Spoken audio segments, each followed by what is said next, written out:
C'est en 2020, sous Macky Sall, que le projet Icon City, porté par l'artiste américano-sénégalais Akon, de son vrai nom Alioune Badara Thiam, a été annoncé en fierté nationale.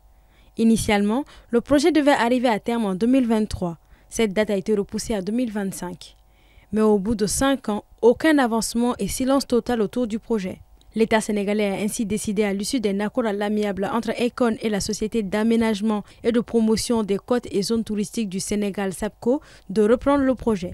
Bon, les failles du projet, c'est lié simplement au financement. L'artiste n'a pas respecté les clauses du contrat. Le ressenti, c'est surtout du côté des jeunes. Les jeunes avaient beaucoup confiance par rapport donc à l'emploi. Vous savez qu'au Sénégal, il y a vraiment un problème d'emploi des jeunes. Ce projet de Akon permettrait aux jeunes d'avoir beaucoup d'emplois. D'ailleurs, on avait même construit un centre socioculturel. Donc, le premier supporter de Akon dans ce projet, c'était vraiment les jeunes de Mbodjine. Il faut dire que ce projet n'avait pas l'assentiment des vieux, des personnes du troisième âge, qui pensaient que ça aurait créé une certaine débauche. Icon City devait être une ville futuriste de style Wakanda, entièrement alimentée par des énergies renouvelables et fonctionnant à la crypto-monnaie Aquain, dans la ville de Mbodjine, à une centaine de kilomètres au sud de Dakar.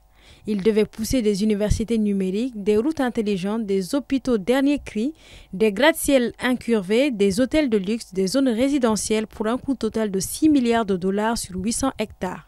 À l'entame, 55 hectares avaient été alloués à Akon.